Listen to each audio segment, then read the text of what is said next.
பேசிட்டு வணக்கம். இது புதிய தலைமுறையின் நேர்பட பேசு. இந்த நிகழ்ச்சியின் மூலமாக மீண்டும் உங்களை சந்திப்பதில் மிக்க மகிழ்ச்சி. இன்றைய நேர்பட பேசும் சிறப்பு நேர்பட பேசு 2 அமர்வுகள். முதல் அமர்விற்கான விவாத பொருள் தமிழகத்தினுடைய பால் வளத்துறை அமைச்சர் பேசியிருக்கக்கூடிய பேச்சு இன்றைக்கு இல்லத்தரசிகள் மத்தியிலும் சாமானிய குடும்பங்களிலும் ஒரு மிகப்பெரிய அதிர்ச்சியையும் தாக்கத்தையும் ஏற்படுத்தியிருக்கிறது. காரணம், பாலில் குறிப்பாக தனியார் பால் அது ரசாயன கலப்போடே வருகிறது. அதனால் கேன்சர் உள்ளிட்ட புற்றுநோய் உள்ளிட்ட அபாயம் ஏற்படுவதற்கான சாத்தியக்கூறுகள் இருக்கின்றன.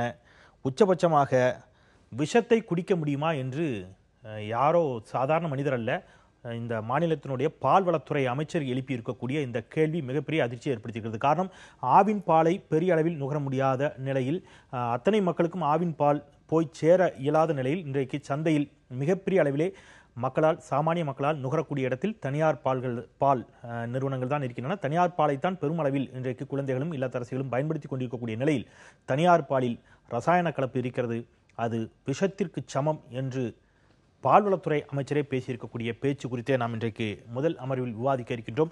2வது அமர்வில் 3 ஆண்டை நிறைவு செய்திருக்கக்கூடிய மத்திய பாஜக சொன்னது என்ன, செய்தது என்ன, இது 2வது அமர்விற்கான விவாத பொருள். பயணிக்கலாம். முதல் அமர்வில் நம்மோடு இணைகிறார்கள் மருத்துவர் கு சிவராமன் அவர்கள். வணக்கம் சொல்லி வரவேற்கிறேன். எம் சோமசுந்தரம் அவர்கள் இந்திய நுகர்வோர் அமைப்பின் சார்பில் நம்முடைய இணைகிறார். வணக்கம் சொல்லி வரவேற்கிறேன். கோவை செல்வராஜ் அவர்கள் அஇஅதிமுகவின் சார்பில் இணைகிறார். வணக்கம், வரவேற்கிறேன். எஸ்.ஏ. பொன்னுசாமி அவர்கள் பால் முகவர் சங்கத்தின் சார்பில் இணைகிறார். நான் உங்ககிட்ட இருந்தே தொடங்கலாம் அப்படின்னு நினைக்கிறேன். திரு பொன்னுசாமி, அமைச்சருடைய இந்த விமர்சனத்தை பற்றி உங்களுடைய அடிப்படையிலான பார்வை என்ன? அது பால்வளத்துறை அமைச்சர் ராஜேந்திர பாலாஜியோட பேச்சு உண்மையிலே வன்மையாக கண்டிக்கத்தக்கது. ஏன்னா இது இன்னைக்கு நேற்று நடந்துகிட்டு இருக்கிறதில்ல.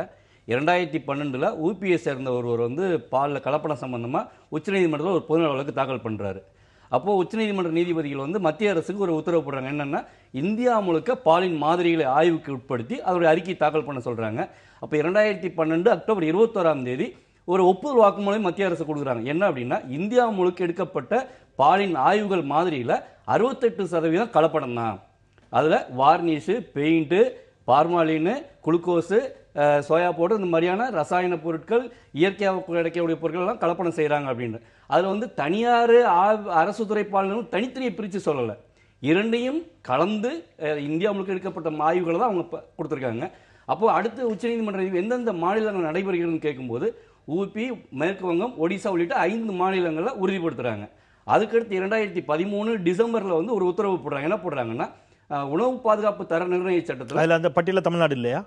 தமிழ்நாடு அவங்க கொடுத்த 5 மாநிலத்தில் இல்லை, 5 மாநிலம் தமிழ்நாடு கிடையாது. அப்போ அடுத்து என்ன ஆர்டர் போடுறாங்கன்னா, உணவு பாதுகாப்பு தர நிர்ணய சட்டத்தில் கலப்படம் செய்யறவங்களுக்கு 1500 ஃபைனு, 1500 கட்டத்தவறுனா 6 மாதம் சிறை தண்டனை அப்படின்னு தான் இருக்கு. அப்போ நீதிபதிகள் என்ன சொல்றாங்கன்னா, இந்த தண்டனை எளிதையாக குற்றவாளிகள் வெளியே வந்துடுறாங்க. அப்போ கலப்பட பாலை விற்பனை செய்யறவங்களுக்கு ஆயுள் தண்டனை விதிக்கக்கூடிய வகையில் ஒரு சிறப்பு சட்டம் அந்தந்த மாநில அரசுகள் சட்டத்திருத்தம் கொண்டு வரணும்னு சொல்லி ஆர்டர் போடுறாங்க. அப்போ பால் உற்பத்தி பண்றவங்களுக்கு தண்டனைன்னு சொல்லலை, பால் விற்பனை செய்யறவங்களுக்கு தான் தண்டனைன்னு சொல்லி தான் அவங்க ஆர்டர் போடுறாங்க. அப்போ நாங்கள் எங்கள் அமைப்பு சார்பில், தமிழ்நாடு பால் தொழிலாளர் சார்பில் தமிழக அரசுக்கு நாங்கள் என்ன கோரிக்கை கொடுக்குறோன்னா, பாக்கெட் பால் வரதில் உள்ள என்ன இருக்குன்னு எங்களுக்கு தெரியாது, அது டெஸ்ட் போடும்போது தான் தெரியும். டெஸ்ட் பண்ணணும்னா கிங்ஸ் இன்சூரன்ஸ் ஒரு பாக்கெட்டுக்கு 6000 ரூபாய் நம்ம கட்டணமாக செலுத்தணும். முகவர்கள் ஏற்கனவே உழைப்புக்கேற்ற ஊதியம் இல்லாமல் கஷ்டப்படுற சூழ்நிலையில் எங்களால் பண்ண முடியாது. அப்போ 234 சட்டமன்ற தொகுதிகளையும் இலவச ஆய்வகங்கள் அமைங்க. சங்கத்தினுடைய வாதம்ங்கிறது ஆவின் பால்லையும் கலப்படம் இருக்குங்கிறதா அல்லது தனியார் பால் இல்லைங்கிறதா? இரண்டும் கலந்த கலவை, இரண்டிலுமே கலப்படம் கலந்த கலவை. இது 2012 தமிழக அரசுக்கு முதல்வருடைய தனிப்பிரிவில் 10க்கும் மேற்பட்ட முறை நாங்கள் மனு கொடுத்துருக்கோம். பால்வளத்துறை செயலாளருக்கு கொடுத்துருக்கோம், தலைமைச் செயலாளருக்கு கொடுத்துருக்கோம், 4 பால்வளத்துறை அமைச்சர்களுக்கு கொடுத்துருக்கோம். சிவபதி, மாதரமூர்த்தி, ரமணா, தற்போதைய பால்வளத்துறை அமைச்சர் முதற்கொண்டு பதிவு தபாலையும் 2 மாதங்களுக்கு முன்னால் அவர் உதவியாளர் தலைமைச் செயலகம் போய் உதவியாளர்கிட்டையும் நேரில் கொடுத்துட்டு வந்திருக்கோம். கிட்டத்தட்ட 6 ஆண்டுகள் மக்களுக்காகவே மக்களால் நான் வாழ்ந்த மறைந்த முன்னாள் முதல்வர் இருந்திருக்காங்க. 5 ஆண்டுகள் அவங்க நாங்கள் மனு கொடுத்துருக்கோம். என் மக்கள் நலன் சார்ந்த அரசு ஏன் நடவடிக்கை எடுக்கல? அப்போ இன்னைக்கு சொல்றாரு விஷத்தை குடிக்கணுமா, உச்சகட்டமா விஷத்தை குடிக்கணுமா, பால் முகவர்களை நாங்கள் இது பண்ண முடியாதுன்னு சொல்லி எங்களை மிரட்டுறாரு. பால்வளத்துறை அமைச்சர் மிரட்டுறது நாங்கள் பயப்படுற மாதிரி இல்லை. அவரே அவங்கள மிரட்டணும். இப்ப இன்னைக்கு ஸ்டேட்மெண்ட் அப்படிதான் இருக்குது. நான் அதுக்குள்ள வரேன். அவர் பால் முகவர்களை விமர்சிக்கிறாரு. பட் அதை நீங்க மிரட்டலா எடுத்துக்கிறீங்களா? அப்படி மிரட்டலா ஏன்னு கேக்குறேன். நிச்சயம் அவர் வந்து ஏன்னா எங்களுக்கு வந்து ஆவினையும் அவர் தனியார் நிறுவனங்களை தானே சொல்றாரு.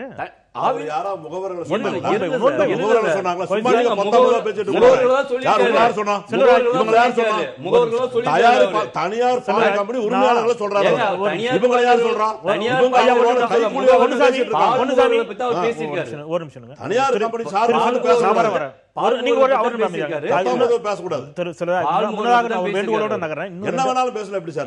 நிமிஷம், ஒரு ஆங்கர் இருக்கிறோம், ஒரு நெறியாளர் இருக்கிறார், இன்னும் 2 எல்லாம் இருக்கிறோம். நான் முடிச்சிடறேன். பேசும்போது வார்த்தைக்கு தரம் இருக்கு, அந்த வார்த்தையை பயன்படுத்தணும். இல்ல நீங்க பேசுனீங்கன்னா நான் அமைதியா இருந்தேன். இன்னும் 2 ஆளுமைகள் இருக்காங்க. நான் உங்ககிட்ட போறேன், உங்களுக்கான நேரத்தை நான் தரேன், நீங்க மறுப்பு சொல்லுங்க, நிச்சயமா நான் தரேன். அவர் பேசிட்டு இருக்காரு, நான் உங்ககிட்ட வரேன். விமர்சனங்களை அவரை நோக்கி வைக்கப்பட்டிருக்காங்க, அவர்கிட்ட கேள்வி நான் நிச்சயமா உங்களுக்கான நேரத்தை தரேன். கேள்விங்கிறது அவர் தனியார் பால் நிறுவனங்களை சொல்றாரு. இதுல பால் முகவர்களை பற்றி பேசுகின்ற போது அவர் சொல்றாரு, குற்றச்சாட்டு தவறு என்று பால் முகவர்கள் சங்கம் கூறுவது தவறு. அவர்கள் கமிஷனுக்கு வேலை செய்பவர்கள், அதற்காக மக்கள் உயிரோடு விளையாடக்கூடாதுங்கிறாரு. இப்போ குற்றச்சாட்டு தவறு என்று பால் முகவர்கள் சங்கம் சொல்லுதுங்கிறீங்க இல்லையா? அந்த குற்றச்சாட்டு தவறுன்னு நீங்க சொல்றீங்களா? அமைச்சருடைய குற்றச்சாட்டு தவறுன்னு பால் முகவர்கள் சங்கம் சொல்றாங்க. மட்டும் சுட்டி காட்டுறதா தவறுன்றோம். நீங்க ஆவினோட சேர்த்து சொல்றீங்க. ஏன்னா அவர் சொல்றது என்ன சொல்றாரு, 5 மணி நேரத்துக்கு மேல பால் கெட்டு போனாதான் பால் அப்படின்றாரு. ஆவின் பொதுமக்களுக்கு உபயோகப்படுத்துறது கிட்டத்தட்ட 72 மணி நேரம் கழிச்சு பொதுமக்கள் கைக்கு போய் சேருது. அப்ப ஆவின் கலப்படம் பண்ணது ஒத்துக்கிறாரா அமைச்சர்? அப்ப ஆவின் மக்கள் அது விஷம் இல்லையா? அப்போ அது இன்னைக்கு யூஎஸ்டி பேக் வருது. யூஎஸ்டி பேக் வந்து 90 நாள் வரைக்கும் வச்சு யூஸ் பண்ணலாம், கரண்ட்ல வைக்காம. நறுமணப்பால் ஃப்ளவர் மில்க் 90 ஃப்ரீசர்ல வச்சு வைக்காம யூஸ் பண்ணலாம். அப்ப அது கெட்டு போகாம இருக்கு. அப்ப கெட்டு போகாம இருந்தா 10 வருஷம் தானே. அப்போ அப்ப ஆவின் விஷம் தனியார் நிறுவனம் மட்டும் சொல்றாருங்கிறதா உங்களுடைய கேள்வி. ஆமா சரி, ஓகே. திரு சிவராமன், அடிப்படையில் இந்த தனியார் நிறுவனம் பால் அல்லது ஆவின் பால் பிரித்து பார்க்க முடியுமா? அவர் சொல்ற மாதிரி எல்லாமே இங்க விஷம் தான், இதுல ஒரு நோக்கத்தோட சொல்றாருங்கிறார் அவர். உங்களுடைய பால் அடிப்படையில் அது ஒரு பயாலஜிக்கல் ப்ராடக்ட். அது வந்து ஒரு உயிரோடு வரக்கூடியது. இப்போ அதுக்குன்னு ஒரு ஷெல்ஃப் லைஃப் இருக்குது.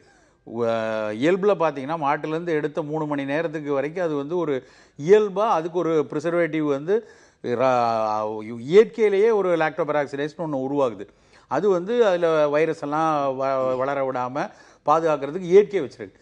அதுக்கப்புறம் அது ஒரு வணிகப்படுத்தும் போது அது 3 நாளோ 30 நாளோ பல நாடுகளில் 90 நாட்கள் வரைக்கும் வைக்கிறாங்க. அப்படின்னா அந்த வணிகத்திற்காக பல்வேறு தர கட்டுப்பாடோட ரசாயனங்கள் சேர்க்கப்படுது. அது வந்து ஆவினோ தனியாரோ அப்படிலாம் எல்லாத்துலேயும் சேர்க்குறாங்க.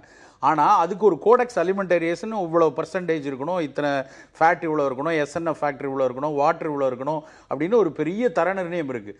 பெரும்பாலான நிறுவனங்கள் அதை பின்பற்றுறது இல்லை. இது முதல் பாயிண்ட். பெரும்பாலும் இது ஆவின் தனியாரெல்லாம் கிடையாது, எல்லாருமே பெரும்பாலான நிறுவனங்கள் பின்பற்றுறது. ஆமாம், இன்க்ளூடிங் ஆவின். ரெண்டாவது, இதில் வந்து வேகமாக அழியக்கூடிய கெட்டு போகக்கூடிய பொருளுங்கிறதுனால அரசு கோடெக்ஸ் சொல்லி இருக்கிற பர்சன்டேஜை தாண்டி பொருட்களை சேர்க்கிறதும், கோடெக்ஸ் சொல்லாத பல ரசாயனங்களை, உதாரணமாக இந்த லாக்டோபராக்சிடேஸ்ங்கிறதுலேயே வந்து இவங்க வந்து ஹைட்ரஜன் பெராக்சைடு சேர்க்குறாங்க, சோடியம் பெராக்சைடு சேர்க்குறாங்க, அப்புறம் ப்ரிசர்வேட்டிவ்ஸ் எல்லாம் இதெல்லாம் சேர்க்கக்கூடாதுன்னு இருக்குது, அந்த ப்ரிசர்வேட்டிவ்லாம் சேர்க்குறாங்க.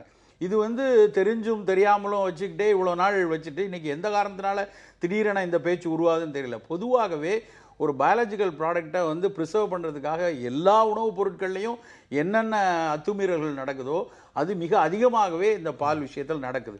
அப்புறம் ரொம்ப போன அவர் பேசும்போது, முகவர் சார் பேசும்போது சொன்னாங்க இல்லையா, சங்கத்தில் பேசும்போது, இது ரொம்ப வைத்திருச்சலான விஷயம். வந்து அரசே ஒத்துக்கொள்ளுது 70% பால் போன 2013-14-12 வந்து அரசே ஒத்துக்குச்சு 73% பால் வந்து இங்கே கெட்டு இருக்கு அப்படின்னு. இது ரொம்ப தலைகுனிவுக்கூடிய ஒரு விஷயம்.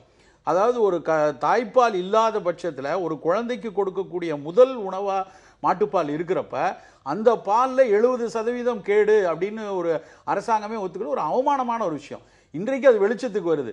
இது வந்து அரசு சொல்றது மாதிரி இவர் வந்து ஆவின் பாலில் ஒன்றும் பிரச்சனையே இல்லை, தனியார் பால் தான்ங்கிறது ஒரு முற்றுமான தவறான ஒரு விஷயம். இது எல்லா பால்லையுமே இந்த பிரச்சனை இருக்கு.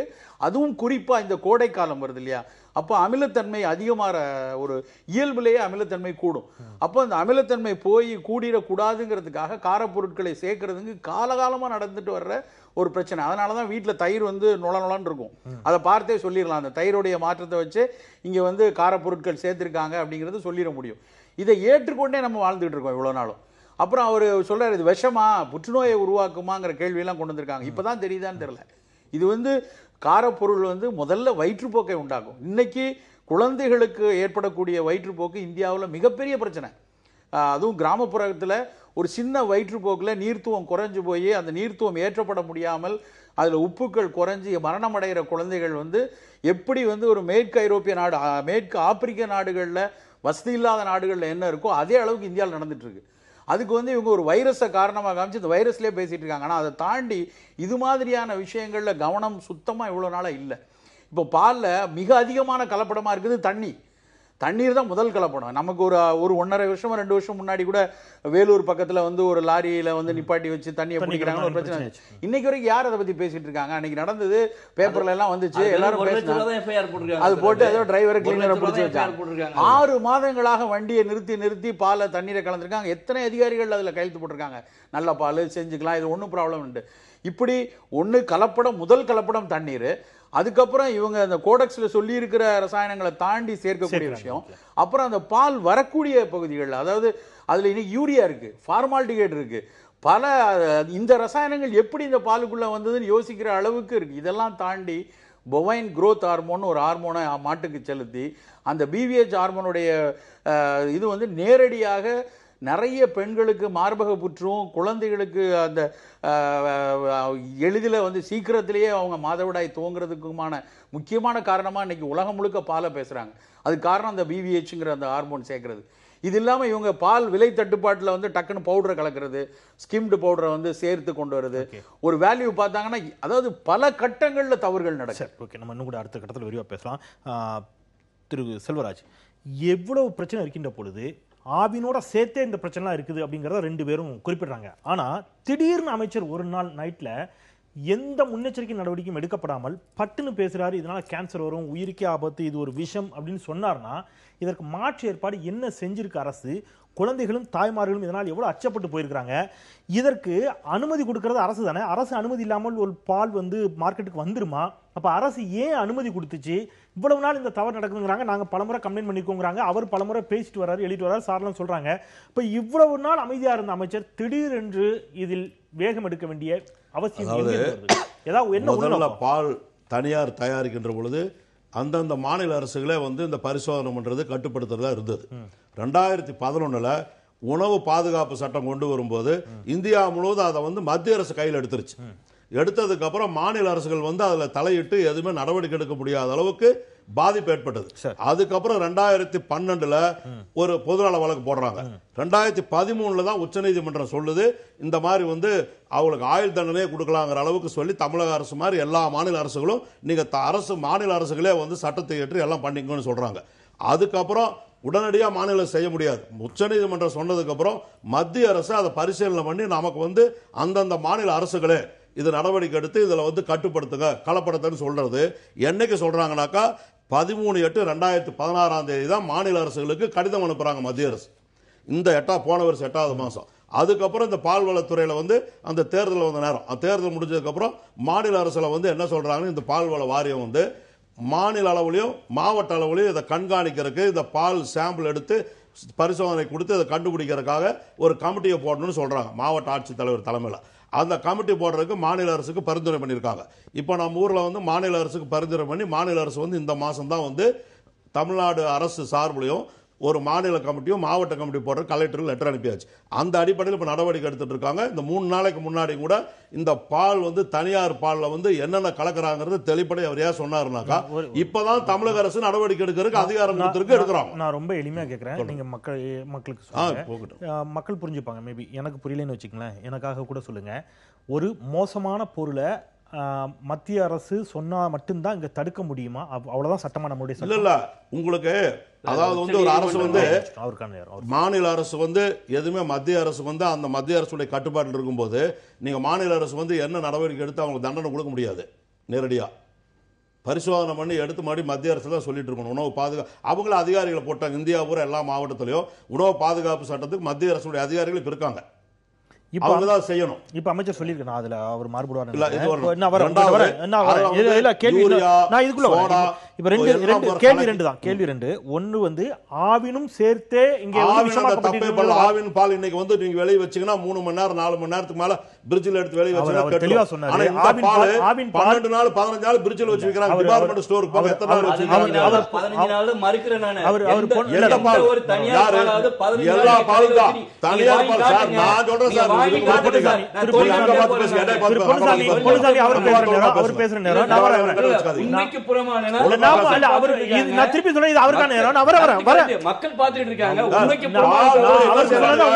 யூரியா போடுறாங்க, ப்ளீச்சிங் பவுடர் போடுறாங்க. மக்களுக்கு பிரச்சனை அது இல்ல. பிரச்சனை அது இல்ல. தயாரிக்கிற ஒரு நிமிஷம் இஷ்யூக்குள்ள வாங்க. அவர் போன சுற்றுல ஒன்னு சொன்னாரு, ஆவின் பால் பாக்கெட்ல கேள்வி முடிச்சிடறேன். ஆவின் பால் பாக்கெட்ல அடைக்கப்பட்டு ஒரு நுகர்வோரின் கையில் வருவதற்கான நேரம் எவ்வளவு? 24 மணி நேரம். இன்னைக்கு வாங்குற பால் நாளைக்கு வந்துடும். 5 மணி நேரம் தான். அதுக்கப்புறம் அது என்ன சொல்ற 5 மணி நேரம் தெரியுங்களா? கூலிங் டவர்ல வச்சு பால் வந்து தயாரிக்கு. இன்னைக்கு வர்ற பால் நைட்டு பூரா சேமிப்பாங்க, மறுநாள் பாக்கெட் அடிப்பாங்க, ஈவினிங் போகும், மறுநாள் காலையில் போயிடும். ஆனா நான் சொல்றது, பிரிட்ஜில இருந்து வெளியே எடுத்து வச்சா அந்த பால் வந்து ஒரு 3-4 மணி நேரம் மேல ஆச்சுன்னா கெட்டுரும், தாங்காது. அப்ப அந்த மாதிரி ஆச்சுன்னா உண்மையான பால். இது வந்து அப்படி இல்லை, செயற்கை பால். உற்பத்தியான இயற்கை பால் வாங்குறது வந்து 5000 லிட்டர், விக்கிறது 10000 லிட்டர்னா என்ன காரணம்? எப்படி அவங்களுக்கு இவ்வளவு பால் வருது?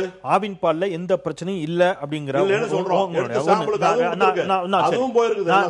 ரெண்டு கேள்வி. அவர் ஒரு சிறிய இடைவெளிக்கு அப்புறம் உங்ககிட்ட இருந்து வரேன். கேள்வி 2 கேள்வி இருக்கு. நான் முதல்ல கூட சொல்லிட்டே கூட பயணிக்கிறேன் இடைவெளிக்கு. இந்த குற்றச்சாட்டை திடீர்னு மக்கள் மத்தியில் வச்சா மக்கள் மத்தியில் ஒரு பீதி ஏற்படுமா ஏற்படாதா, அச்சம் ஏற்படுமா ஏற்படாதா? தனியார் நிறுவனங்களின் மீது ஏன் நடவடிக்கை எடுக்கப்படல? இது இருக்குதுங்கிறத மக்கள்கிட்ட வெளிப்படையா சொல்லக்கூடிய அமைச்சர், அரசு அந்த நிறுவனங்களின் மீது நடவடிக்கை எப்பொழுது எடுப்பார்கள்? அதுவரைக்கும் எந்த தனியார் நிறுவனத்துடைய பால்னே தெரியாம மக்கள் அதை தொடர்ந்து பருகி கொண்டிருக்கிற கேள்வி. நான் ஒரு சிறிய இடைவெளிக்கு அப்புறம் அந்த இடத்துல இருந்து வரேன். தனியார் நிறுவனங்கள் என்று ஒட்டுமொத்தமாக ஒரு விமர்சனத்தை வைத்து விட்ட பிறகு ஒரு சில அப்படிங்கிற ஒரு வார்த்தையை அமைச்சர் சேர்த்திருக்கிறார். அந்த ஒரு சில தனியார் நிறுவனங்கள் எவை அப்படிங்கிற கேள்வி நுகர்வோருக்கு எழுமா எழாதா? எந்த நிறுவனங்களின் பாலை தவிர்ப்பது அல்லது பருகுவது போன்ற குழப்பங்களோடு தாய்மார்களும் குழந்தைகளும் இருக்கக்கூடிய நிலையில் அரசும் அமைச்சரும் இதற்கு என்ன விளக்கம் அளிக்கப் போகிறார்கள்? பேசலாம், பயணிக்கலாம் ஒரு சிறிய இடைவேளைக்கு பிறகு. நஞ்சாகி போய்விட்ட தனியார் பால் நிறுவனங்களுடைய பாலை பருகுவதால் ஏற்படக்கூடிய சிக்கல்கள் என்று பால்வளத்துறை அமைச்சர் பேசியிருக்கக்கூடிய பேச்சு தொடர்பாக விவாதித்துக் கொண்டிருக்கிறோம். திரு சோமசுந்தரம் அடிப்படையில் அவர் ஒரு வாதம் சொல்றார், ஆவின் பால் அவ்வாறு அல்ல, மற்ற பால் தான் அப்படிங்கிற அந்த வாதத்தை நீங்க எந்த அளவுக்கு உடன்படுறீங்க? ஏன்னா பல பாலை வந்து நீங்க ஆய்வுக்கு உட்படுத்தியவர் அப்படிங்கிற முறையில். அதாவது எப்படின்னா சார், பால் வந்து ஒரு ஹோல்சம் ஃபுட்டும்பாங்க சார். அதனால தான் பிறந்த குழந்தைக்கும் அதை கொடுக்குறோம். இறக்கும்போது கடைசியாக ஊற்றுறதும் பால் தான். ஏன்னா அதில் வந்து போத் விட்டமின்ஸ் இருக்குது, மினரல்ஸும் இருக்குது. அதனால் வந்து பால் ஒரு அத்தியாவசிய பொருள் ஆகிவிட்டது இன்றைய காலகட்டத்தில். ஆக்கப்பட்டு விட்டது. ஏன்னா ஒரு காலத்தில் வந்து வெளிநாடுகளில் வந்து ஆஸ்திரேலியா அங்கெல்லாம் வந்து பால் உற்பத்தி அதிகமாக இருந்தபோது அவங்க வெளிநாட்டுகள் இங்கே கொண்டு வந்தாங்க, நம்ம கம்மியாக. ஆனால் இன்றைய நாளது தேதியில் வந்து நம்ம தான் உலகத்திலேயே அதிகமாக தயாரிக்கிறோம். அதே நேரம் இன்னொரு ஸ்டேட்டிஸ்டிக்ஸ் என்ன சொல்லுதுன்னா, அதனோட தரம்னு பார்த்தோம்னா உலகத்திலே நமது வந்து தரம் முதல் நிலையில் கிடையாது. 3 நாளாக அதுக்கு மேலே ஒவ்வொரு வருஷமும் மாறிக்கிட்டே இருக்குது. அதனால் பாலோட தரம் கம்மிங்க சார். ரெண்டாவது வந்து இப்போ சார் வந்து செங்கல்வராஜ் சார் சொல்லும்போது இந்த மாதிரி இது வந்து food safety and standards authority கண்ட்ரோலில் இருக்குது அப்படின்னாங்க. அதை நான் முழுமையாக மறுக்கிறேன் சார். அதாவது ஆக்சுவலாக வந்து food safety and standards act வந்து கொண்டு வந்த போது என்னென்னா, அது வந்து டெல்லியில் ஒரு ஆணையமாக, தர நிர்ணய ஆணையமாக கொண்டு வந்தாங்க. அதாவது எப்படி எலெக்ஷன் கமிஷன் இருக்கும் அது மாதிரி அதை கொண்டு வந்தாங்க சார். அதுக்கு இண்டிபெண்டன்ட் பாடி, அதுக்கு ஒரு சேர்பர்சன் இருக்காரு, அப்புறம் சிஇஓ வந்து ஐஏஎஸ் ஆஃபீஸர், இந்த மாதிரி இருக்காங்க. அது வந்து ஒரு 6 ஸ்டேட்டுக்கு சென்ட்ரல் கவர்மெண்ட்லேருந்து இந்த லிமிட்டுக்கு மேலே இருக்கவங்க வந்து டெசிக்னேட்டட் ஆஃபீஸர்னு அவங்க இருக்கிறாங்க. அது வந்து இப்போ ஒரு 6 ஸ்டேட்டுக்கு சென்னையில் ஹெட் குவார்ட்டர்ஸ். அதற்கப்புறம் வந்து தமிழ்நாட்டில் வந்து ஃபுட் சேஃப்டி கமிஷனர்னு ஒருத்தங்க இருக்காங்க, அவங்களுக்கு கீழே அடிஷனல் கமிஷனர், அப்புறம் ஒவ்வொரு மாவட்டத்துக்கும் டெசிக்னேட்டட் ஆஃபீஸர்னு இருக்காங்க, அதாவது நியமன அலுவலர்னு இருக்காங்க. அவங்களுக்கு கீழே தமிழ்நாட்டை பொறுத்த வரைக்கும் 439 ஃபுட் சேஃப்டி ஆஃபீஸர்ஸ் இருக்காங்க. இப்போ அவங்களுக்கு வந்து இதை வந்து போய் பார்க்குறதுக்கு எந்த தடையுமோ இதுமோ கிடையாது. அவங்க எல்லாருமே அவர்களோட சம்பளத்தை பெறுவதும் அவர்கள் வந்து இயக்கப்படுவதும் தமிழக அரசு அதிகாரிகளால் தானே தவிர மத்திய அரசு அதிகாரிகளால் நேரடியாக கிடையாது. மத்திய அரசு சொன்னாதான் செய்ய முடியும், அந்த மாதிரி கிடையாது. இங்கே செய்யலாம். ஒரு உதாரணத்துக்கு வந்து 2 நாட்களுக்கு முன்பாக ஸ்டீரிங் கமிட்டி ஆஃப் ஃபுட் சேஃப்டிக்கு வந்து மாவட்ட அளவில் இருக்கிறதுக்கு நான் கலந்து கொண்டேன். அதுக்கு வந்து ஒரு கமிட்டி இருக்குது. அந்த கமிட்டியில் நுகர்வோர் அமைப்பு சார்பாக எங்களோட சேர்மன் மிஸ்ஸஸ் நிர்மலா தேசியன் வந்து அவங்க வெளியூர் போனதுனால அதை சார்பாக நாங்கள் போய் கலந்து கொண்ட போது இந்த மாதிரி சில தகவல்களை கொடுத்தோம் அங்கே கலெக்டர் தலைமையில் நடந்தபோது. உதாரணத்துக்கு வந்து இப்போ இறைச்சிகள் வந்து ரொம்ப சுகாதாரமற்ற நிலையில் இருக்குது அப்படி இப்படின்னு அந்த இதெல்லாம் டேட்டாவோட கொடுத்தோம். அப்போ எங்கள் மாதிரி hotel association, tea stall owner association, ICDS officers, corporation சார்பாக ஹெல்த் ஆஃபீஸர்ஸ் இவங்கெல்லாம் இருந்தாங்க. இருந்துட்டு அதர் சைடில் வந்து ஃபுட் சேஃப்டி ஆஃபீஸர் இருந்தாங்க. உடனே அவர் நான் இதுக்கு தகுந்த நடவடிக்கை எடுக்கிறேன்னு சொல்லிட்டு நேற்று காலையிலே களத்தில் அவர்களோட அதிகாரிகளை இறக்கி நிறையா இந்த மாதிரி ஒரு சுகாதாரமற்ற இறைச்சி, மீன் இதெல்லாம் நேற்றே சீஸ் பண்ணிட்டாங்க. அது மாதிரி இதை வந்து செய்யணும். ரெண்டாவது வந்து ஒரு நுகர்வோர் பாதுகாப்பு சட்டம் என்ன சொல்லுதுன்னா, அதில் வந்து நுகர்வோருக்கு பல உரிமைகள் இருக்குது. அதில் முக்கியமான 2 உரிமை வந்து right to safety and right to information. Right to சேஃப்டிங்கிற போது இப்போ அமைச்சர் சொல்கிற வந்து பிரைவேட் தனியார் நிறுவன பால்னா அது என்ன சேஃப்டியில் கொடுத்தாங்கிறத கேட்கறதுக்கு நுகர்வோருக்கு உரிமை இருக்குது. அதே மாதிரி முதல்ல அமைச்சரும் ஒரு நுகர்வோர், அதே மாதிரி பால் தயாரிக்கிறவங்களும் ஒரு நுகர்வோர். அவர் பாரத பிரதமராக இருந்தாலும் முதலமைச்சராக இருந்தாலும் நாட்டினோட குடியரசுத் தலைவராக இருந்தால் ஒரு முதலாவதாக ஒரு நுகர்வோராக இருந்து அதுக்கப்புறம் தான் அவங்க வர்றாங்க. அந்த பட்சத்தில் வந்து அது கேள்வி கேட்பதற்கு அனைவருக்கும் உரிமை இருக்கிறது. அந்த உரிமையில இவர் வந்து அமைச்சர் அவர்கள் வந்து தாராளமாக அதை கேட்கலாம். இல்ல, கேள்வி கேட்கக்கூடிய இடத்துல மட்டுமே இருக்கக்கூடியவர்கள் கேள்விகள் எழுப்பலாம். ஆனால் கேள்விகளுக்கு விடை சொல்ல வேண்டிய, கேள்விகளுக்கான நடவடிக்கை எடுக்கக்கூடிய இடத்தில் இருக்கக்கூடியவர்கள் நடவடிக்கையும் பதிலையும் தானே சொல்லணும். அவங்களும் கேள்வி கேட்டு அதே மாதிரி வந்து சார் இப்போ ரெண்டாவது வந்து என்னன்னா, இது வந்து கேள்வி கேட்கறது தவிர வந்து இந்த ரைட் டு இன்ஃபர்மேஷன்ல வந்து இவங்க இப்போ வந்து நேற்று அமைச்சர் 2-3 சொல்லியிருக்காங்க. அதுக்கு வந்து இன்னும் அதிகாரிகள் தரப்புல இருந்து எந்த பதில்களும் வரல. அந்த பதில்கள் வர்ற போது எந்த இன்ஃபர்மேஷன் அவங்க எப்படி லீக் பண்றாங்க, எப்படி சொல்றாங்க, எந்த தனியார் நிறுவன பால் வந்து அவ்வளவு மோசமா இருக்குங்கிறத அவங்க வெளிப்படையா சொல்லணும் சார். அது தவிர இன்னும் 2 ஒரே இதுல வந்து என்னன்னா, ஃபுட் சேஃப்டி ஆக்ட்ல வந்து ஒன்று ரீகால் ப்ரொசீஜர் இருக்கு. அதனால தான் ஒவ்வொரு பால் எல்லாத்துலயும் பேட்ச் நம்பர் போடுறது. இப்போ ஒரு பொருள் மோசமானதுன்னு நம்ம உணர்ந்துட்டோம்னா அதை ரீகால் பண்றதுக்கு அதிகாரம் இருக்கு, அரசுக்கு அதிகாரம் இருக்கு, ஃபுட் சேஃப்டி டிபார்ட்மெண்ட்டுக்கு இருக்கு, தமிழக அரசுக்கும் இருக்கு, மத்திய அரசுக்கும் இருக்கு. இப்போ அவங்க நாலேஜுக்கு போனால் அவங்க எடுக்கலாம். இது போனால் அதே மாதிரி சார் சொன்ன மாதிரி ஒரு சுப்ரீம் கோர்ட்ல வந்து ஒரு கேஸ் நடந்து அதில் வந்து இந்த மாதிரி சொன்னதை அவங்க ஈவன் சிவியரா கூட பனிஷ்மெண்ட் கொடுக்கணும் இருக்கு. பழைய பிரிவென்ஷன் ஆஃப் ஃபுட் அடல்ட்ரேஷன் ஆக்டை தான் ஒரு 7-8 ஆக்டுகளை மாற்றி தான் ஃபுட் சேஃப்டி ஸ்டாண்டர்ட்ஸ் ஆக்ட் கொண்டு வந்தாங்க. கொண்டு வந்த போது கொஞ்சம் லீனியண்டா அப்பலேட் ப்ரொவிஷன்லாம் கொடுத்தாங்க. இல்லைன்னா பழைய இதுபடி நேரடியாக சிறைக்கு செல்ல வேண்டிய சூழ்நிலையில் இருந்த சட்டங்களை கொஞ்சம் வியாபாரிகளுக்கும் ஏதுவாகவும் அதே நேரம் நுகர்வோர்களும் பாதிக்கப்படாத வண்ணம் அரசு ஒரு தர நிர்ணயத்தை உருவாக்குனது. நிறைய பாதிக்காம கொஞ்சம் கொஞ்சமா பாதிக்கலாம் நுகர்வோர்கள் அப்படிங்கிற மாதிரி கிட்டத்தட்ட வெளிப்படையா சொல்லுங்க. இன்னொரு காரணம் என்னன்னா, ஒரே நிமிஷம் முடிச்சுக்கிறேன். இது வந்து கிராமத்துல வந்து சார் பால் வந்து காலையில யாருமே பாலோட மடியெல்லாம் சுத்தம் பண்றாங்க. அது பாட்டுக்கு ஏதோ படுத்து கிடக்கும். காலையில் 3 மணிக்கு எந்திரிச்சு அதை வந்து தண்ணியை தெளிச்சுட்டு பாலை கறந்துட்டு பால் கறக்கும்போது அதில் மடியில் இருக்க முடி அந்த மாதிரிலாம் விழுகும். அதை கொண்டு வந்து ஒரு கிராமம் வந்து 2 கிலோமீட்டர் உள்ளே இருக்கும். அவங்க வந்து மெயின் ரோட்டில் கொண்டாந்து அந்த கேனில் கொண்டாந்து வைப்பாங்க. அதுக்கு வந்து அந்த காலத்தில் ஒரு மாதிரி கேன் இருந்து இப்போலாம் பிளாஸ்டிக் அந்த மாதிரி அந்த கேனே வந்து சுகாதாரமற்ற நிலையில் இருக்குது. அடுத்து அந்த கேன்ல இருக்கிறத வர்ற வழியில நீங்க சொல்லக்கூடியது இருக்கக்கூடிய நடைமுறையில் இருக்கக்கூடிய சிக்கல்கள். இது வந்து இது ஏற்படுத்தக்கூடிய தாக்கத்தை விட இப்ப பிரச்சனை என்னன்னா, அவர் சொல்றது ரசாயன கலப்பு, அது அதிகபட்ச பிரச்சனை. எப்படின்னா சார், கிராமத்துல வந்து ஈஸியா கிடைக்கக்கூடியது யூரியா, வாஷிங் சோடா. இந்த யூரியாவை உடனே போட்டுருவாங்க சார். போட்டோம்னா அது வந்துட்டு அது கொஞ்ச நாளைக்கு அப்படியே தாங்கும். அதுக்கப்புறம் ஒரு வேன் வரும், எல்லாத்தையும் எடுத்துட்டு போவாங்க. அப்புறம் சில்லிங் யூனிட்டுக்கு போவோம். சில்லிங் யூனிட்டுக்கு போறதுக்கு முன்னால இந்த பால் சாம்பிளை எடுத்து அவங்க அனலைஸ் பண்ணுவோம். இது மேண்டேட்டரி. அது மாதிரி சில்லிங் யூனிட்ல போனோம்னா அந்த ப்ராசஸ் நம்ம பேசலாம். நான் வரேன். முன்னதாக திரு செல்வராஜ், அடிப்படையில் இப்ப கேள்வி ஒண்ணுதான், இது விஷம்ட்டாரு, விஷத்தை குடிக்க முடியுமா அப்படின்னு ஒரு கேள்வி கேட்கிறாரு. இப்ப நாங்க குடிக்கிறதா வேண்டாமா? அதுதான் சார் சொல்ல வர்றோம். எது விஷம் எது விஷம் இல்ல. பால்ல வந்து இவர் சொன்னார் இல்லையா, இந்த ஆக்டுக்கு அதிகாரிகளாக இருக்கிறாங்க, அது தெளிவாக சொல்லிடுறோம், மக்களும் பார்த்துட்டு இருக்காங்க. மத்திய அரசுடைய கட்டுப்பாடு உணவு பாதுகாப்பு சட்டப்படி அவங்க அதிகாரி போட்டதுக்கப்புறம் அவங்கள வந்து இப்போதான் வந்து இந்த 6வது மாதத்துக்கு அப்புறம் 2016 8வது மாதத்துக்கு அப்புறம் தான் அந்தந்த மாநில அரசுடைய கட்டுப்பாட்டுக்கு அவங்க வந்திருக்காங்க. அதுக்கு முன்னே கிடையாது. சொல்கிறேன், நீங்கள் ஒவ்வொரு முறையும் கோயம்பேடாக இருக்கட்டும் அல்லது இன்ன பிற மார்க்கெட்டாக இருக்கட்டும் போய் வந்து இந்த கற்கள் வைத்து பழுக்க வைக்கப்பட்ட மாம்பழங்களை அதிகாரிகள் கைப்பற்றினார்கள், சுகாதாரமற்ற உணவுப் பொருட்களை வந்து கைப்பற்றினார்கள்ங்கிற செய்தியை எல்லா ஊடகங்களும் கொடுத்துருக்குது. அதற்கெல்லாம் இங்கே அதிகாரம் இருக்கிறது.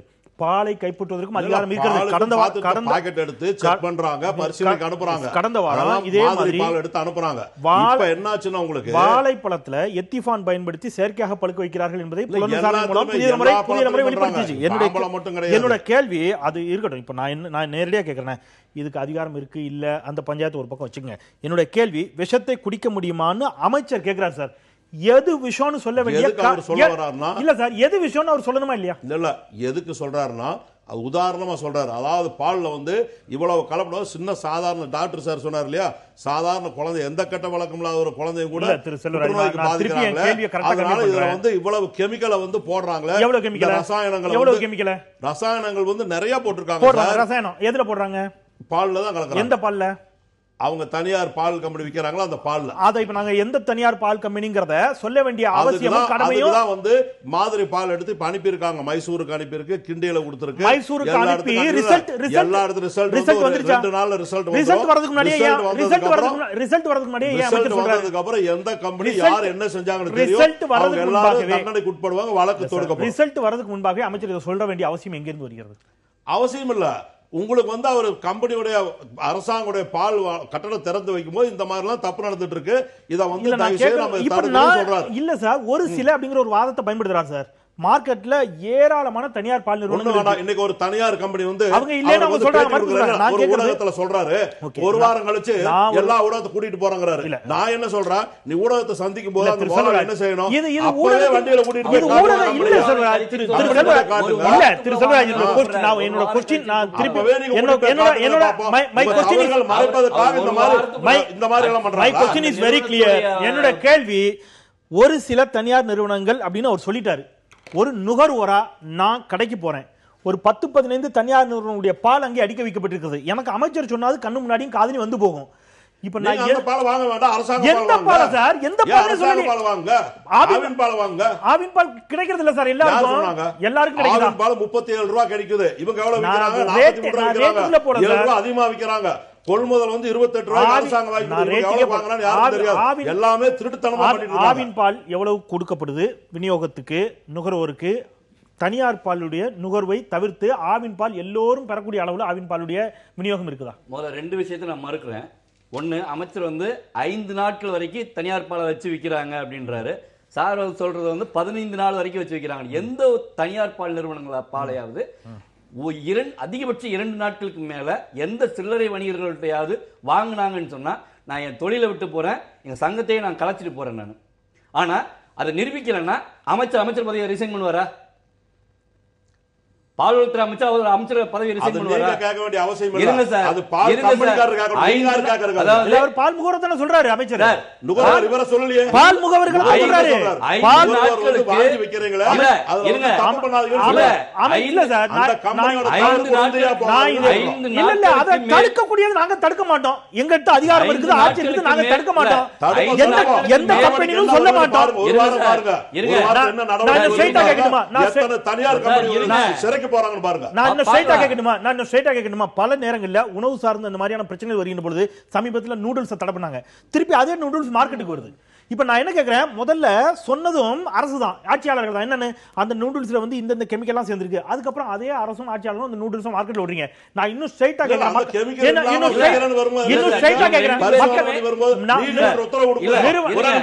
நிறுவனங்களிடம் பேரம் பேசப்படுகிறதா? நிறுவனங்களிடம் இல்ல திரு சொல்றாய், நிறுவனங்கள்ட்ட பேரம் பேசுவதற்கான நடவடிக்கைகளை செய்கிறார்கள் என்று அச்சம்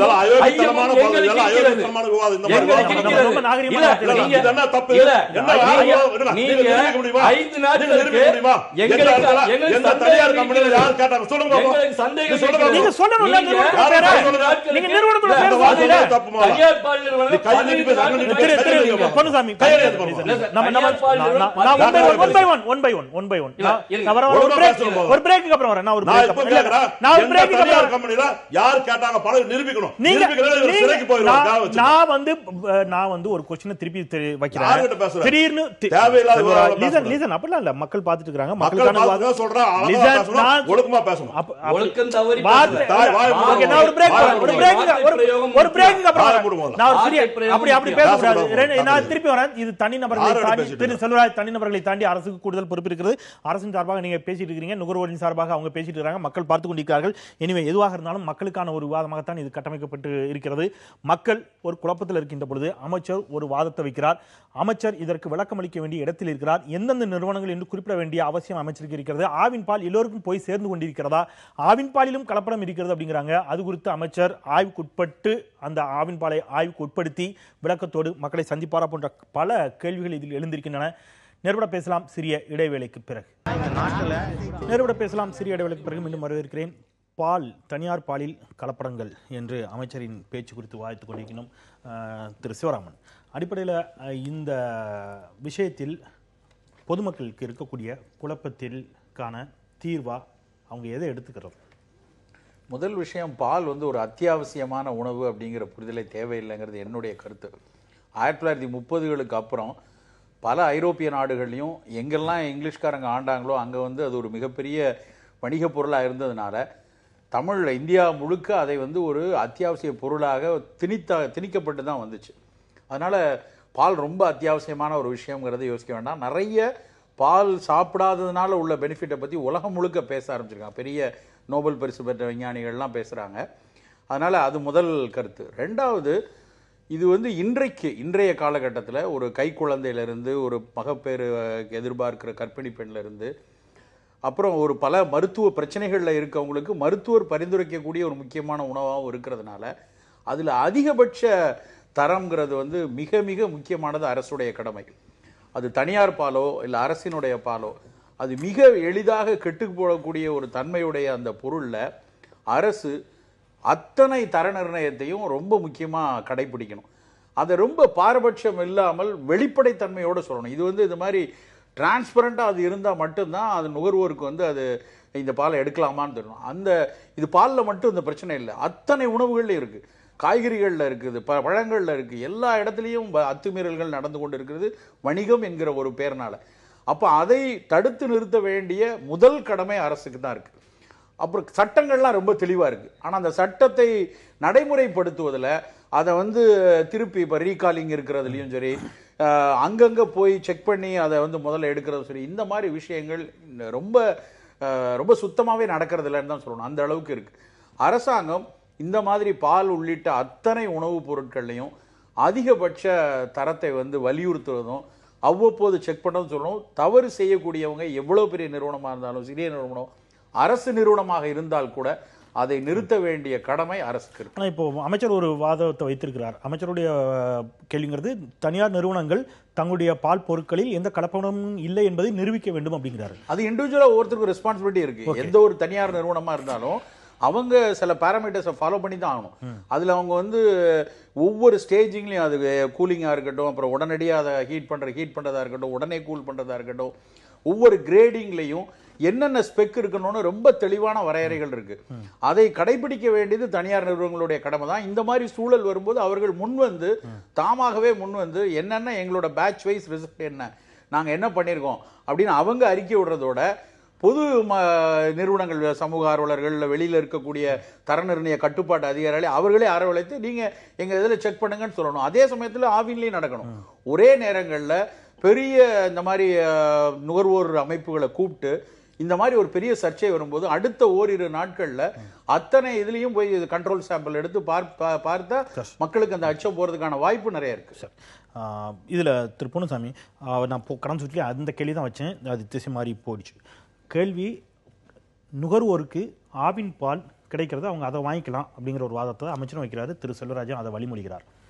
ஆவின் பால் மார்க்கெட்டில் எத்தனை பர்சன்டேஜ் விநியோகிக்கப்படுகிறது, தனியார் பாலினுடைய நுகர்வுங்கிறது எத்தனை விழுக்காடாக இருக்கிறது? இன்னைக்கு தமிழகத்தை பொறுத்த வரைக்கும் 1.5 கோடி லிட்டர் பால் விற்பனையாகிறது தேவைப்படுகிறது. பாலா மட்டும், பால் பொருட்கள் தனி பால் மட்டும் 1.5 கோடி லிட்டர் ஒரு நாளைக்கு. இதுல நீங்க சொல்றது எல்லாம் சேர்த்து, தனியார் எல்லாம் சேர்த்து. இதுல ஆவின் கொடுக்கறது வெறும் 25 லட்சம் லிட்டர் தான். சதவிகித அடிப்படையில் பார்த்தோம்னா 16.4% தான் ஆவின் கொடுக்குறாங்க. மீதி 83.6% தனியார் பால் நிறுவனங்களை நம்பி தான் இன்னைக்கு தமிழக மக்கள் இருக்கிறோம். அப்படி இருக்கக்கூடிய சூழ்நிலையில 2006 இவங்க ஆட்சிக்கு வந்ததுல இருந்து நம்ம தொடர்ந்து தமிழக அரசுக்கு நாங்கள் கொடுத்துட்டு இருக்கக்கூடிய கோரிக்கை என்னன்னா, ஆவின்ல அடிப்படை கட்டமைப்புகளை முதல்ல மேம்படுத்துங்க. ஏன்னா 17 ஒன்றியங்களில் மட்டும்தான் பால் பண்ணைகள் இருக்கு, உற்பத்திக்கான பால் பண்ணைகள். ரெண்டாவது சில்லிங் சென்டரும் குறைவா இருக்கு. இந்த அடிப்படை கட்டமைப்புகளை முதல்ல மேம்படுத்துங்க. ரெண்டாவது, அதை பேக்கிங் பண்ணக்கூடிய தொழிற்சாலைகளை 32 மாவட்டங்களையும் கொண்டு வாங்க. இப்போ 17 ஒன்றியங்கள் இருக்கிறத இதர மாவட்டங்களுக்கும் விரிவுபடுத்துங்க. அதற்கடுத்து பார்த்தீங்கன்னா, தனியார் பால் நிறுவனங்கள் பால் முகவர்களுக்கு நேரடியான வர்த்தக தொடர்புகளை கொடுத்துருக்காங்க. எதா இருந்தாலும் நாங்கள் உரிமையோட போய் நாங்கள் கேட்குறோம், சண்டை போடுறோம், பண்றோம். ஆனால் ஆவி நிறுவனத்தில் இடைத்தரகர்கள் முறை அவங்க வச்சிருக்கிறாங்க. இந்த இடைத்தரகர்கள் மூலமாக தான் எங்களுக்கு பால் முகவர்களுக்கு பால் விநியோகம் செய்யப்படுகிறது. ஆவி நிறுவனம் கொடுக்கிறது வெறும் ₹1.50. 1 லிட்டருக்கு ₹1.50 கொடுத்துட்டு 3 பேர் எடுத்துக்கங்கன்றாங்க. அதாவது மொத்த விநியோகஸ்தர் அவங்க எடுத்துக்கணும், பால் முகவர்கள் எடுத்துக்கணும், சில்லறை வணிகர்களும் எடுத்துக்கணும். இன்னைக்கு உதாரணத்துக்கு கிரீன் மேஜிக் ₹40.50 எம்ஆர்பி, ₹20.25 பாக்கெட். அப்போ அந்த ₹40.50 வரும்போது எங்க முகவர்கள் நாங்க எங்களுக்கு பெட்ரோல் கடவாடகை இதெல்லாம் கனெக்ட் பண்ணி சரி. இப்போ அதுல அமைச்சருடைய குற்றச்சாட்டு அப்ப நீங்க சொல்ற பதிலிருந்து நான் இப்படி எடுத்துக்க முடியுமா? தனியார் நிறுவனங்களுடைய பாலை நீங்கள் அதிகமாக கொடுக்கறது மூலமாக உங்களுக்கான கமிஷன்ல அவங்க அதிக பர்சன்டேஜ் கொடுக்குறாங்க. ஒன்று, ஆவின்ல அவ்வளவு கிடைக்கல அப்படிங்கிற இடத்துல தனியார் பாலை அதிகமாக பால் முகவர்கள் ப்ரமோட் பண்றீங்களா? இல்ல, தனியார் பால் நிறுவனங்கள் நாங்க ப்ரமோட் பண்ணல. தனியார் பால் நிறுவனங்கள் வந்து பால் முகவர்களுக்கு உழைப்புக்கேற்ற ஊதியத்தை ஓரளவுக்கு தான் கொடுக்குறாங்க. உழைப்புக்கேற்ற ஊதியத்தை அவங்க கூட கொடுக்கறது இல்ல, ஓரளவுக்கு தான் கொடுக்குறாங்க. நாங்க தனியார் அரசு துறை ஆவி நிறுவனத்திட்ட 4 பால்வளத்துறை அமைச்சரை சந்திக்கிறதுக்கு உண்டான முயற்சிகளை மேற்கொண்டிருக்கோம். சிவபதியை மட்டும் தான் நாங்கள் சந்திச்சிருக்கிறோம். அதுக்கப்புறம் அந்த 3 பால்வளத்துறை அமைச்சர்கள் எங்களை சந்திப்பதற்கான வாய்ப்புகள் வழங்கப்படலை. பால்வளத்துறை ஆவின் நிர்வாக இயக்குனர் வந்து அபூர்வர்மா, அடுத்து சுனில் பால்வேலை 2 பேரையும் சந்திச்சிருக்கிறோம். ஆனா முறையான அப்பாயின்மெண்ட் கொடுத்து இது வரைக்கும் சந்திக்கலாம். இப்ப தற்போதைய நிர்வாக இயக்குனர் காமராஜ் அவர்களை 2 முறை சந்திச்சு ஆவி நிறுவனத்தை வளர்ச்சி பாதையில கொண்டு போவது. ஏன்னா விவசாயிகள் வந்து நல்லா இருக்கணும்னா கூட்டுறவு அமைப்பு சிறப்பா இருக்கணும். கூட்டுறவு அமைப்பு சிறப்பா இருக்கணும்னா தமிழக அரசுடைய ஆவி நிறுவனம் மேம்படணும். ஓகே திரு செல்வராஜ், ஆவி நிறுவனம் மேம்படணும் அப்படிங்கிறது அவங்களுடைய கருத்தாகவும் இருக்குது. நான் தொடக்கத்திலேருந்து கேட்ட கேள்வி அதுதான். இதில் அவர் சொன்ன பிறகு அவர் ஒரு வாதத்தை வைக்கிறார், சர்வ கட்சி குழுவை கொண்டு நேரடி ஆய்வுக்கு தயாரா? இது கிட்டத்தட்ட ஒரு பொலிட்டிக்கல் டோனாக தெரியுது. நாங்கள் வந்து இது வந்து பார்க்கலாமா, நீங்கள் எங்களோட நேரடியாக விவாதிக்க தயாரா, இந்த மாதிரி ஒரு டோனாக இருக்குது.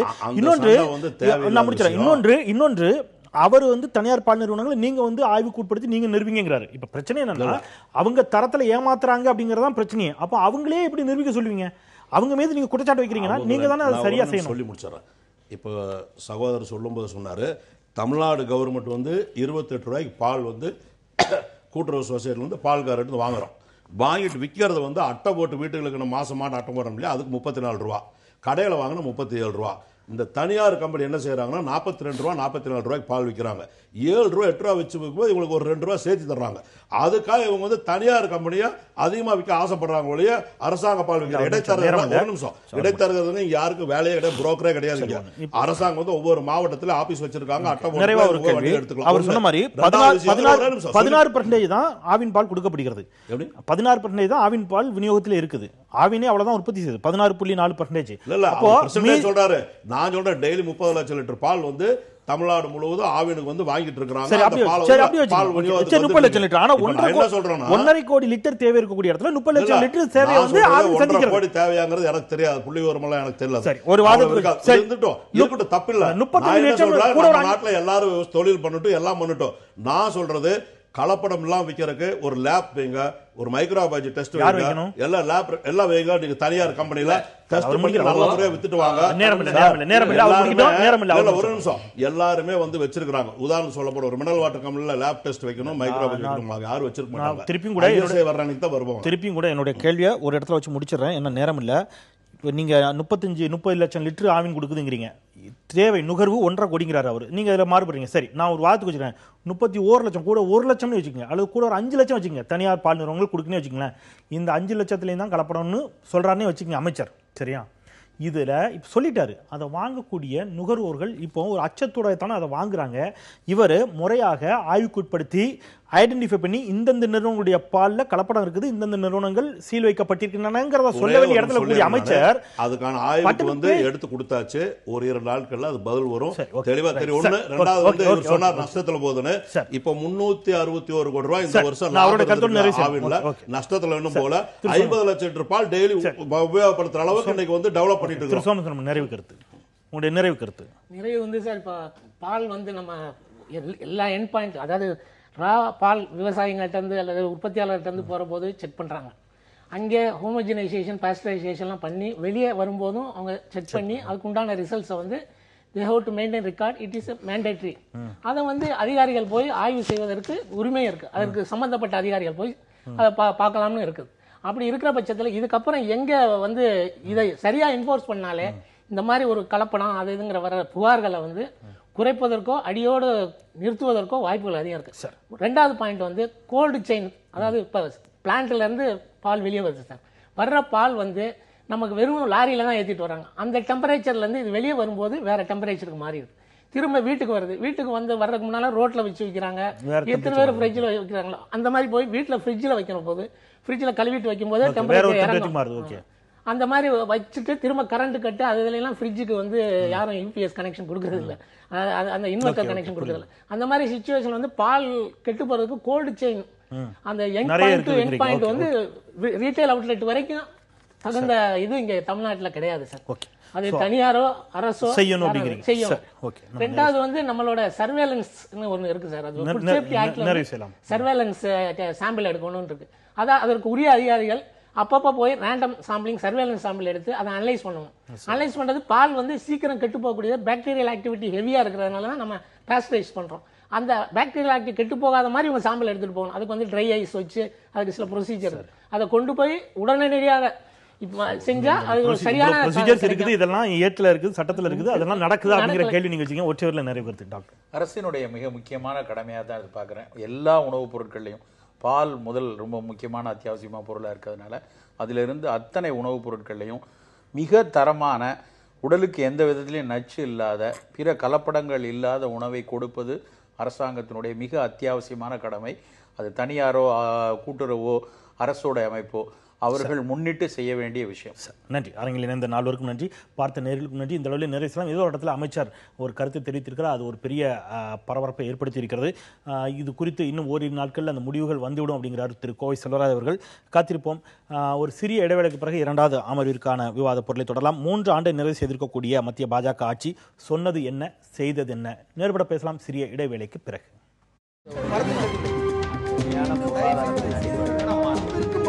எதிர்த்து பேசி